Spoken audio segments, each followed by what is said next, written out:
반갑습니다. 오늘은 시편 79편 말씀을 나누도록 할게요. 8절 말씀입니다. 우리 조상들의 죄악을 기억하지 마시고 주의 국률로 우리를 속히 영접하소서. 우리가 매우 가련하게 되었나이다.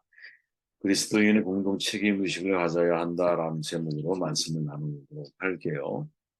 79편 아삽의 탄원시죠. 표지어는 아삽의 시로 기록되어 있습니다. 잘 알지만 아삽이란 사람은 다윗 시대의 사람인데 예루살렘이 파괴된 이후에 어떻게 아삽이라는 이름을 기록할 수 있느냐? 그의 후손들이 조상의 이름을 붙인 시로 우리는 이해할 수 있다고 말씀을 드렸죠. 이 시편은 지금도 금요일 오후가 되면 예루살렘 성전 서쪽 통곡의 벽에서 기회가 된다면 내년에 우리가 아이들을 미래 세대 아이들을 이스라엘을 데려가기를 원하는데 통곡의 벽에 가보면 정말 큰 감동이 있어요. 저도 한번 가본 기억이 있어요. 거기 그냥 그 벽의 틈새마다 수많은 정말 기도원들의 쪽지들이 막 박혀 있거든요. 그리고 거기에 와서 이렇게 수염 달린 분들이 와서 기도하는 모습을 보면 아주 큰 감동이 정말 있습니다. 74편과 마찬가지로 기원전 586년에 바벨론 군대에 의해서 예루살렘이 철저하게 파괴되잖아요. 이것이 배경입니다. 바벨론은 정말 예루살렘을 초토화시켰거든요. 성벽을 돌 무더기로 만들어버려서 더 이상 안전을 보장받을 수 없도록 만들고 솔로몬 성전 다 파괴해서 더 이상 신앙의 중심으로서 기능을 할 수 없도록 만들었죠. 근데 중요한 것은 오늘 우리가 읽은 본문의 말씀처럼 시인 아삽은 이것이 조상들의 죄로 인한 것임을 고백을 하고 있다는 거죠. 과연 이 문장을 딱 놓고 우리가 이 시편 79편을 어떻게 이해할까? 배경으로 놓고 볼 때 바벨론으로 위하여 예루살렘뿐 아니라 솔로몬 성전이 완전히 초토화되어져 있는 상황 속에서 시인 아삽은 자신의 고백 속에 조상들의 죄악을 기억하지 마시고 빨리 우리를 속히 영접해 주십시오라고 고백하고 있는 이 시인의 생각의 흐름을 통해서 과연 우리가 얻을 수 있는 교훈이 뭘까? 이런 질문을 가지고 말씀을 나눠봅니다. 5절 말씀을 읽어보면 여호와여 어느 때까지니까 영원히 노하시리이까 주의 질투가 불붙듯 하시리이까 주를 알지 아니하는 민족과 주의 이름을 부르지 아니하는 나라들에게 주의 눈을 쏟으소서. 시인 아삽은 하나님께서 이방 나라들이 주의 기업의 땅에 들어와 성전을 더럽히고 예루살렘이 돌무더기가 되게 하였다라고 고백을 하죠. 시인이 말하고 있는 이 이방 나라 메투엘리의 말처럼 기원전 586년에 예루살렘을 멸망시킨 바벨론을 가리킨다고 우리는 이해합니다. 바벨론의 군대는 예루살렘 성전을 다 파괴하고 불을 질렀고 성전의 기물들을 탈취하고 성전을 폐허로 만들었죠. 남유다 백성들을 참혹하게 학대했습니다. 바벨론 군대가 수많은 유다 민족을 죽였죠. 시체들을 공중에 새 밥으로 주고 땅의 짐승의 먹이로 주고 그 피가 예루살렘 사방에 물같이 흐르게 만들었다. 이런 기록들이 있습니다. 사절에 보면 우리는 우리 이웃에게 비방거리가 되며 우리를 에워싼 자에게 조소와 조롱거리가 되었나이다. 이렇게 시인이 고백하죠. 그냥 이 말 자체에서 사실은 시인의 심경, 이스라엘 백성들의 심경, 그 처참한 그들의 마음을 우리는 그대로 이해할 수 있다고 봐요. 시인은 하나님의 구원하심을 간구하죠. 당연히 5절에 보니까 여호와여 어느 때까지니까 영원히 노하시리이까 주의 질투가 불붙듯 하시리이까 주를 알지 아니하는 민족들과 주의 이름을 부르지 아니하는 나라들에게 주의 눈을 쏟으소서. 남유다가 멸망하는 모습을 바라보면서 주변에서 비방하는 나라들이 많이 있었던 것 같아요. 그 소리가 더 고통스러웠던 거죠. 그리고 공의의 하나님께서 공의로운 심판을 그들에게 해줄 것을 요구하고 있죠. 그러면서 7, 8절에 이어지는 내용이 바로 우리 조상들의 죄악을 기억하지 마시고 주의 국률로 우리를 속히 영접하소서. 우리가 매우 가련하게 되었나이다. 즉 유다 조상들의 죄를 사해달라고 기도를 하고 있다는 것이죠. 다시 말하면 시인은 유다의 멸망이 조상들의 죄로 인한 거라는 사실을 정확하게 지적을 하고 있다는 거예요. 그리고 시인이 더불어 말하는 것이 11절에 가보면 갇힌 자의 탄식을 주의 앞에 이르게 하시며 죽이기로 정하신 자도 주의 크신 능력을 따라 보존하소서. 이 갇힌 자라고 하는 것은 현재적인 백성들인 거죠. 다시 말하면 조상들의 죄로 인하 현재 우리들이 갇힌 자로서, 왜냐하면 이 바벨론 포로가 70년까지 지속이 됐으니까 제가 살아온 게 56년이거든요. 56년이 무척 길게 느껴져요. 가만히 돌아보면. 근데 70년이라고 하는 포로기를 살았다면 그 와중에 태어난 사람도 있고 그 와중에 죽은 사람도 있을 거예요. 그죠? 그런 사람들의 입장에서는 사실은 자기의 잘못으로 이 포로기에 갇힌 자의 신세가 된 것이 아니잖아요. 그러니까 당연히 사실은 이런 고백을 드릴 수가 있는 것이죠. 그죠? 이런 고백에 대해서 우리 너무나 사실은 자연스럽게, 우리도 마찬가지 아니에요? 일제 강점기 36년의 시간들이 있었는데 그 기간에 태어나다 죽은 사람도 있을 거 아니에요? 청년기를 살아간 사람도 있을 거예요. 그 시기에. 그랬을 때 그들은 당연히 조상들을 원망할 수밖에 없지 않겠습니까? 왜? 내 잘못으로 이런 삶을 선택한 게 아니잖아요. 나의 인생의 결과가 아니라 나는 전혀 여기에 해당 사항이 없는데 이런 결과를 내가 맞이하고 있다는 것이죠. 이때 우리는 이 문제를 어떻게 풀어가야 될까? 이 질문을 사실은 시인은 우리에게 던져주고 있다고 저는 생각을 해요. 7절 말씀을 다시 읽어보면 그들이 야곱을 삼키고 그의 거처를 황폐하게 하니이다. 우리 조상들의 죄악을 기억하지 마시고 주의 국률로 우리를 속히 영접하소서. 우리가 매우 가련하게 되었나이다. 지도자의 잘못으로 백성이 고통을 받고 있다라는 거죠. 여러분 종교개혁을 시도했던 요시야 왕이 죽은 이후에 그의 아들들의 행적에 대한 성경의 기록이에요. 요시야 왕 잘 알죠? 종교개혁을 일으켰던 어떻게 보면 이 남유다의 역사에서 아주 손가락에 꼽히는 훌륭한 그런 왕이었잖아요. 그죠? 그의 아들들의 행적은 여러분 아버지와 완전히 정반대기를 벌었어요. 열왕기하 23장 32절에 보니까 여호아하스가 그 열주의 모든 행위대로 여호와 보시기에 악을 행하였더니 첫째 아들이거든요. 여호아스는 3개월을 통치하다가 애굽에 끌려가서 애굽에서 죽음을 당해요. 근데 그에 대한 평가는 여호와 보시기에 악을 행한 삶이었어요. 그리고 37절에 가보면 여호야김이 그 열주의 모든 행한 일을 본받아 여호와 보시기에 악을 행하였더라. 요시아의 이제 그 다음 아들인데 엘리야김이 이름을 개명해서 여호와김이 돼요. 11년을 집권하거든요. 나라가 어려움에도 불구하고 자기 궁을 새로 지어요. 예레미야가 그의 죄를 지적을 하죠. 그리고 하나님께 주시는 말씀을 전하는데 그 말씀을 받은 이 여호야김이 말씀을 조각내서 던져버려요. 아버지 요시아는 여러분 율법책을 받았을 때 발견하게 되었을 때 자기 옷을 찢잖아. 그런데 그 아들은 여러분 말씀의 두루마리를 찢어버려서 불에 태워버려요. 열왕기하 24장에 가보면 여호야김이 그 부친의 모든 행위를 본받아 여호와 보시기에 악을 행하였더라. 이 여호야김은 누구냐면 여호야김의 아들인 거예요. 아들. 이제 바벨론이 예루살렘을 공격해서 아버지 여호야김이 죽자 BC 598년에 여호야김이 왕이 되는데 당시 그의 나이가 18세였어요. 왕이 된 후에 3개월에 바벨론에 끌려가. 거기서 최후를 맞아. 그 역시 부친의 모든 행위를 본받아 하나님 보시기에 악을 행해요. 그리고 바벨론은 요시아의 마지막 세 번째 아들 마따니아를 왕으로 세우는데 바벨론의 이름을 이제 11년 동안 이 시드기야 마따니아를 이름을 개명시켜요. 시드기야로. 그리고 11년 동안 통치하면서 모든 행위가 여호와 보시기에 악을 행하면서 그의 삶이 정돈이 되어지는 거지.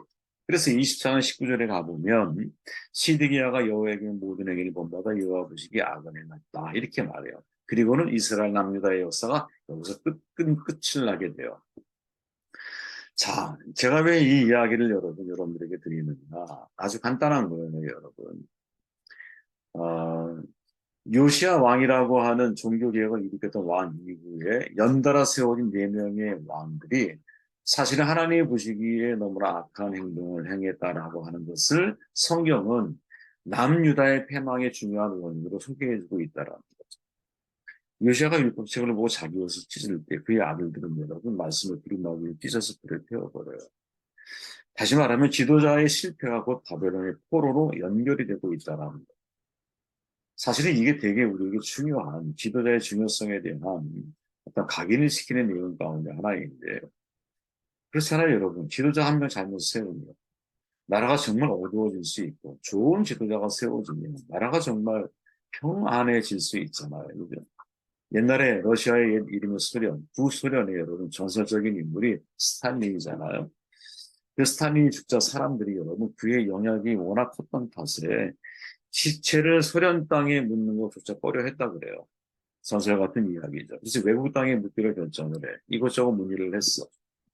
그 중에 하나가 나폴레옹이 안장된 프랑스의 엠바리드, 워싱턴의 알링턴 묘지, 영국의 웨스트민스터 사원. 근데 모두 다 거절을 한 거야. 도리가 없었어요. 어디에 해야 할까? 그러다가 이스라엘에 문의를 했더니 스탈린의 시체를 받아주겠다는 연락이 와요. 그런데 그 연락이 온 제일 끝에 나중에 러시아가 뭐라고 사실은 이제 이야기를 하니 깜짝 놀랐는데 스탈린을 갑자기 소련 땅에 묻어버려요. 거기서 그냥 장사를 지내버려. 그리고 맨 끝에 이렇게 쓰여 있다 그래요.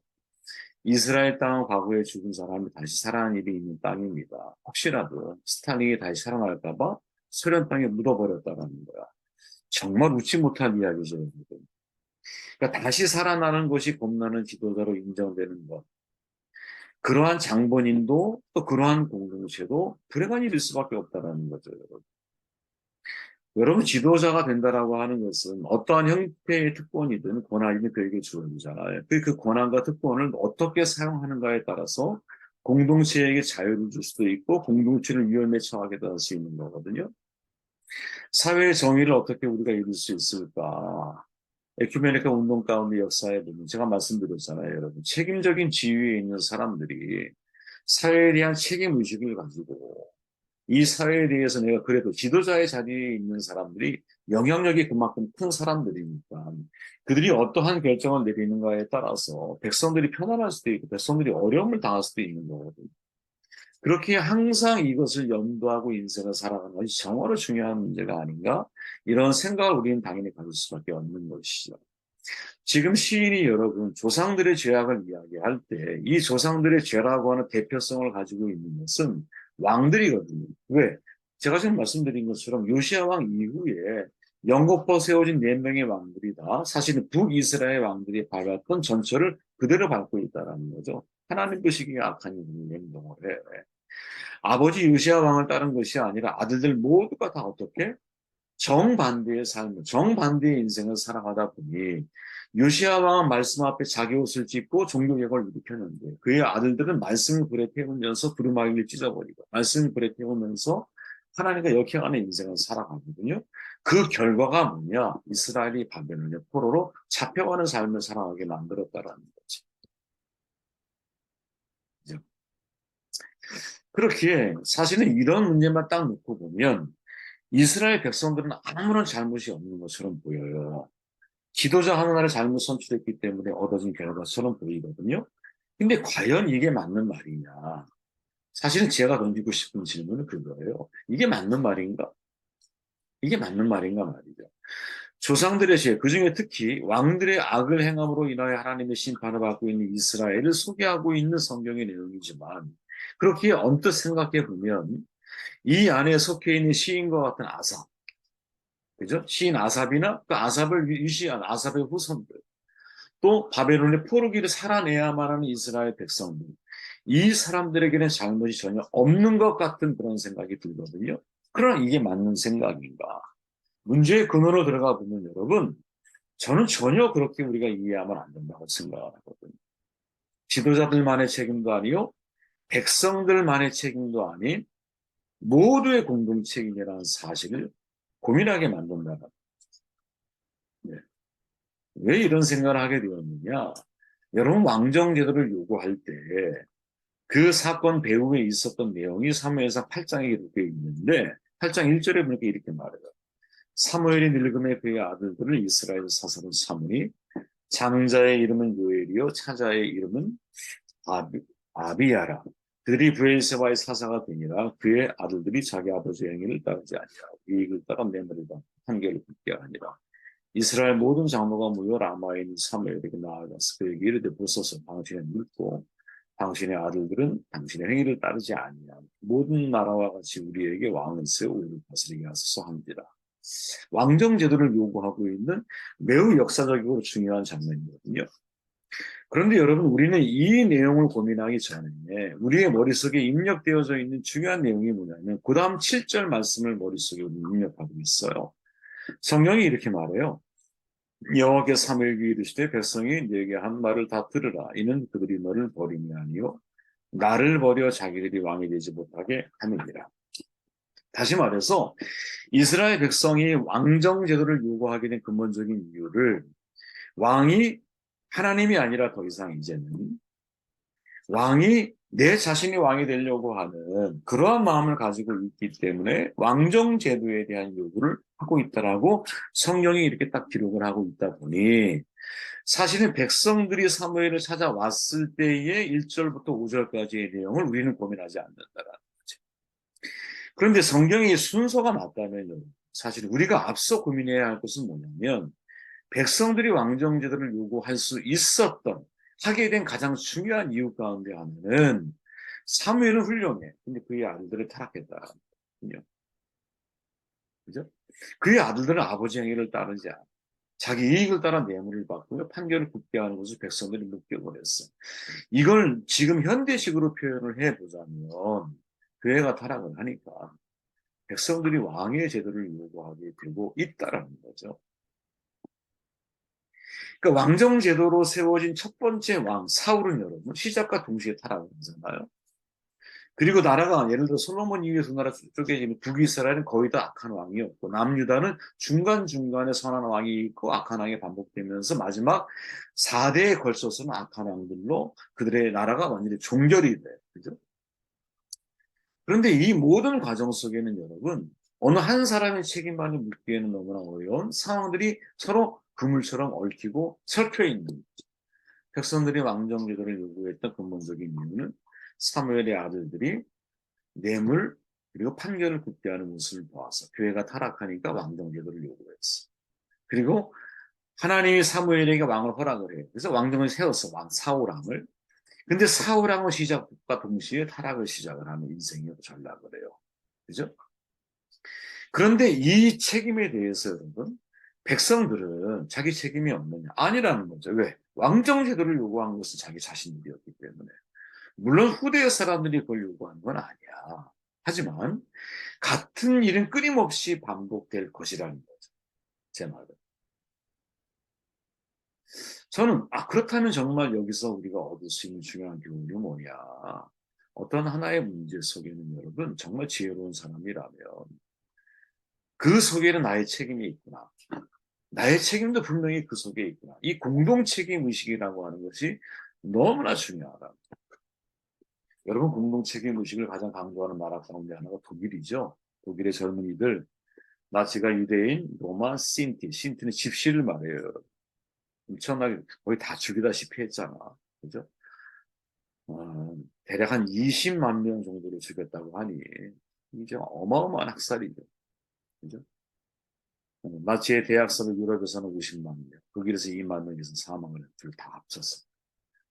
그들에 대한 공동 책임의식을 이들이 가지고 있고 젊은이들이. 그럼 생각해 보세요, 여러분. 젊은이들 입장에서는 난 나치가 아니었어. 그렇지 않을까요? 나는 히틀러의 편에 속해. 역사적으로 그들은 우리가 6.25를 경험해 보지 못했던 것처럼 그들은 경험한 사람들이 아니야. 그런데 왜 이 의식을 강조할까요? 사실은 여러분, 우리의 마음속에 지금도 사실 어떤 하나의 문제 속에는 나의 책임도 그 속에 담겨 있다라고 하는 공동의 연대 의식을 가지고 서로가 서로를 바라보고 이해하고 서로를 배려하고 존중하고 문제에 대한 공동 책임 의식을 가지고 함께 그 일을 감당해 나아가려고 할 때 이때 진짜 희망이 있는 거지. 그죠? 이때 진짜 희망이 있는 거 아니에요? 교회는 여러분 공동 운명체잖아요. 그리스도의 몸이잖아요. 그러니까 세상에 여러분 우리가 움직일 때 발만 따로 움직이는 몸이 있습니까?